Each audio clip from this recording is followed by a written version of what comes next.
You're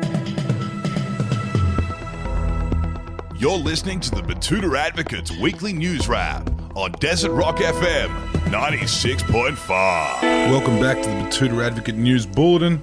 We're back on Friday Arvos now, 24th of January, coming to you live from the Old City District in Betoota.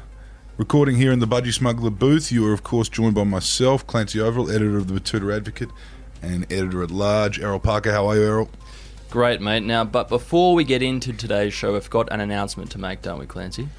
Yes, we do, Errol. We're very pleased to announce that the recording booth down here at Desert Rock FM, where we serve up some of our very best shit talk, will henceforth be known as the Budgie Smuggler booth. You might have heard me announce that just before. Yes, that's right. They were our very first sponsor out of town, apart from the Army and the other billion-dollar national resource companies who've been in the Diamantina and been sponsoring our airwaves for decades. So yes, thank you to the good people at Budgie Smuggler, who are a booming part of the uniquely Australian zeitgeist that we try and dissect and deep dive into each and every week. They're a local brand who make their swimwear right here in Australia and are getting behind our local news organ. They were actually the founding / original advertiser of the digital edition of the Betoota Advocate, so if you don't like what we say, then please forward your complaints to them.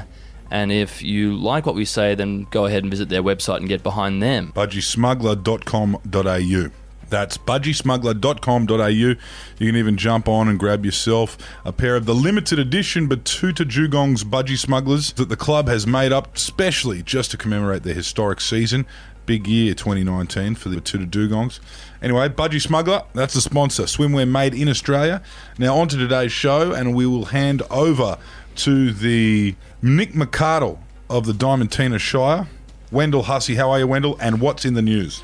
I'm very well, thank you for asking, Clancy. And big Georgie Christensen's in the news to open things up. In the wake of the Sports Rorts saga, Manila Ping Pong Club receives $300,000 sports grant to help them finally get some tables. Yes, don't know how you didn't get a call from the lawyers, Clancy, on that scoop.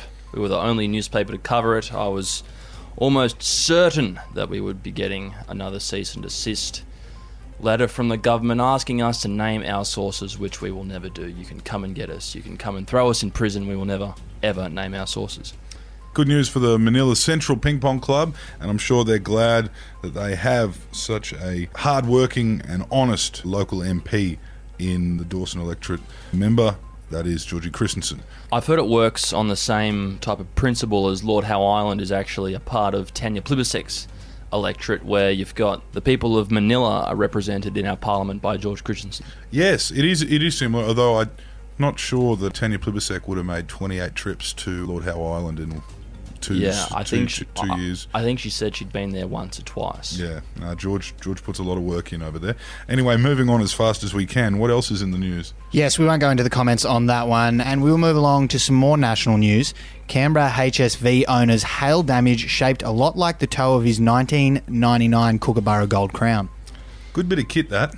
It was, but if you can cast your mind back to the late 90s when there was a spate of hailstorms on the east coast of Australia, many people then were caught out hitting their cars with a whole manner of things. Golf clubs, ballpoint hammers, and of course cricket bats. And even back then they were able to tell with the help of a microscope what was genuine hail damage and what wasn't. So I guess this man who owns this HSV has shown his true colours as a Holden owner, and he's outed himself nationally as a dumb cunt. Yes, anyway, the local man at the centre of this story, Freddie Samios, who's had a bit of a run-in with the auditor. He swears the hailstones were bloody coming in sideways on his Marloo and refused to open his boot to let the auditor see whether or not he actually took the cricket bat back inside before he arrived at the insurance yard. Mm-hmm. You aren't a true Australian until you've committed some insurance fraud. Well, he did say to them, mate, if you want to get funny about this, I can go get a jerry can and do a proper job of it. And that turned this $2,500 issue into a $250,000 issue for you. Good luck to him. Now, back home in town, in our humble regional outpost, and intermittently fasting colleague completely useless until lunchtime. Very common amongst young people these days, Wendell. Particularly office workers who don't need to do anything physically. Yeah, well, I don't think you can skip breakfast, if you're a journalist or you work in a shearing gang or do something kind of physical with your life. But of course, a lot of these young people these days are skipping a lot of meals in a quest for, a body that is conformed to what society deems as beautiful. Yes, a lot of young men, particularly in that 18 to 25 age bracket, they will starve themselves. I've noticed you are at times, Wendell, yourself, guilty of this, and that's why I have been putting pre-trainer in your coffee, your long blacks each afternoon, because I see you starting to run out of steam.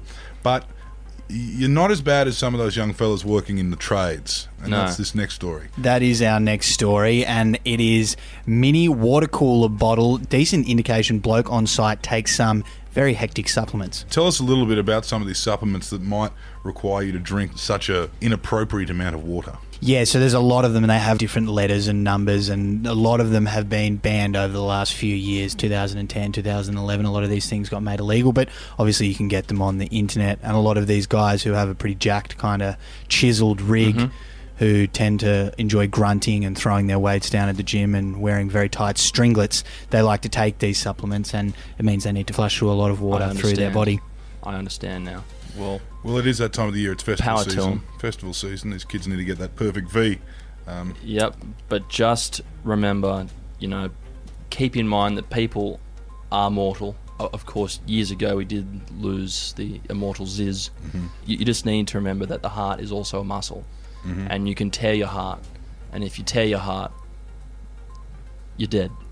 Rest in peace, chest bra. Now let's move along to another chiseled young man, and that is sports star Rafael Nadal. And with the Australian Open on this week, the nation has urged Rafael Nadal to invest in some decent underwear. Speaking of heartbreaking, it looked like he was having a hard time out there, just trying to get comfortable in his underwear. That's not an uncommon thing, though, for Nadal, is it? Wendell, you'd know a bit more about this elitist two-man game.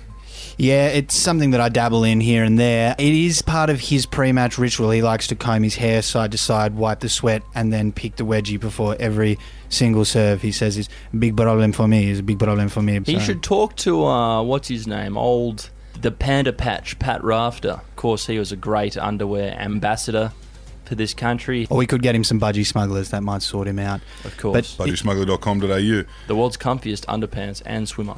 And that's it for this week on the Betoota Advocate News Bulletin. Thank you for joining us. My name is Clancy Overall, editor of the Betoota Advocate, joined by, of course, Errol Parker and Wendell Hussey. We'll see you next time. Goodbye. Selamat malam, my friends.